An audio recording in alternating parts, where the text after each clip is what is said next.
त्रिकूट पर्वत पर वास करता था।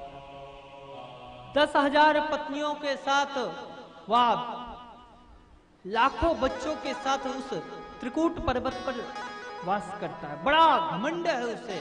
जब वो चलता अपने पत्नी और बच्चों के साथ, महाराज सारे छोटे मोटे जानवर खड़े होकर उसकी जय जयकार करते, महाराज गजेंद्र की जय हो, महाराज गजेंद्र की जय हो।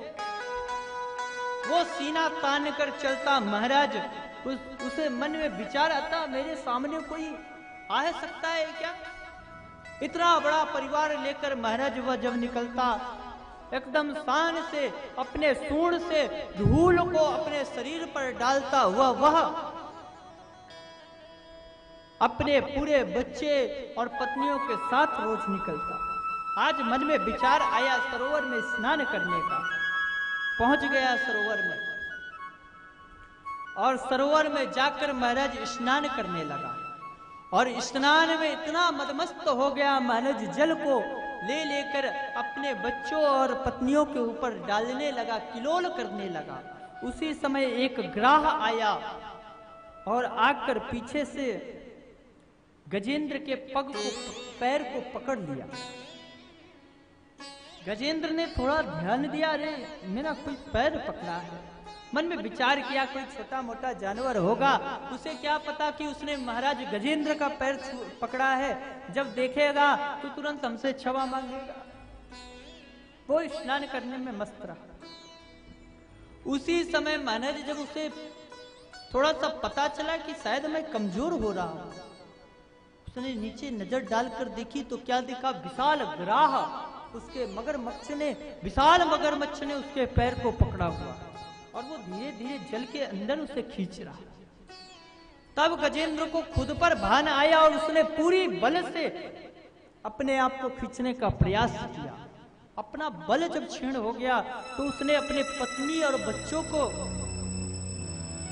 आवाज लगाई, अरे पत्नी, अरे बच्चों, मेरी रक्षा करो। सारे पत्नी और बच्चे सब एक में एक खून मिलाकर गजेंद्र को बचाने की कोशिश कर रहे। कुछ समय तक बचाने की कोशिश में खींचातानी लगी रही।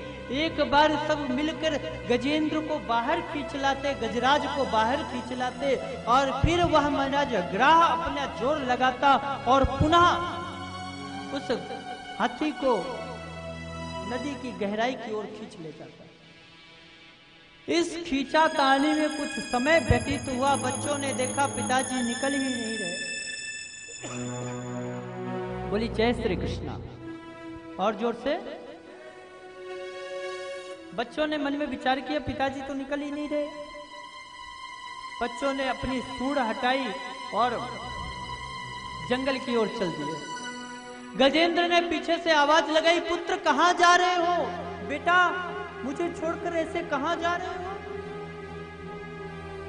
उन बालकों ने कहा पिताजी देखो, इतने दिन तक हम आपके पीछे लगे रहे भूखे प्यासे, अब आप निकलते ही नहीं हो तो हम क्या करें? पत्नियां भी 10-5 दिन तक खींचती रही। उसके बाद पत्नियों ने भी देखा कि ये निकल नहीं रहा। पत्नियों ने भी अपना सूंड हटाया और महाराज निकल गए।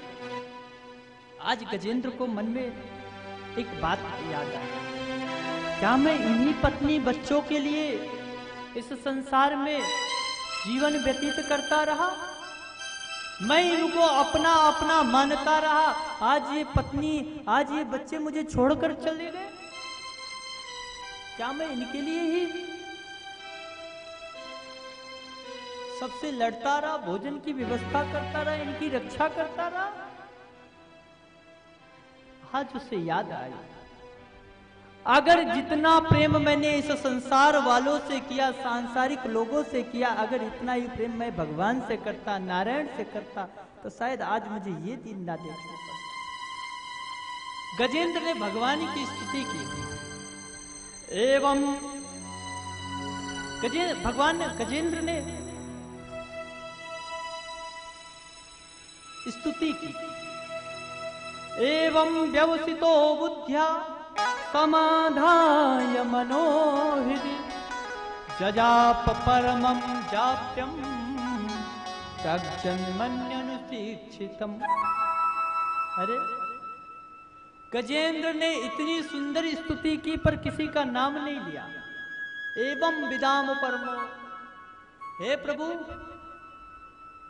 आपके कृपा मात्र से यह संसार चलता है, आपकी इच्छा शक्ति से यह पत्ते हिलते हैं, आपके ही इच्छा शक्ति से यह संसार चलता है। ऐसे परब्रह्म को मैं प्रणाम करता हूं। गजेंद्र ने बड़ी सुंदर स्तुति की, जिसे हम गजेंद्र मोक्ष के नाम से जानते हैं।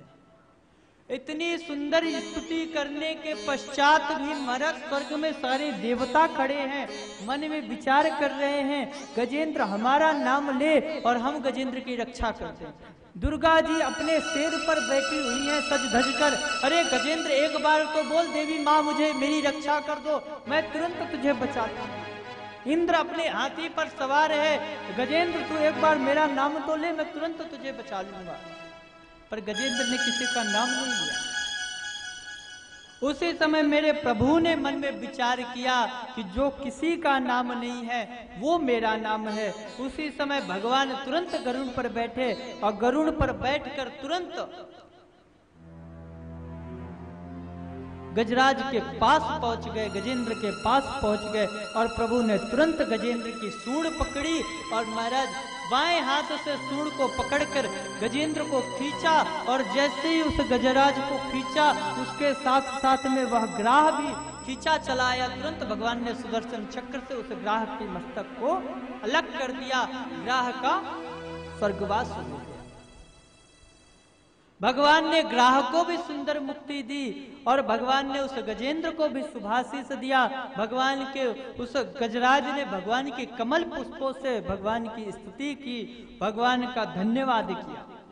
तो प्रभु का नाम जिस भी प्रकार से जपो, भगवान का नाम जपो, भगवान उसकी रक्षा कर देते।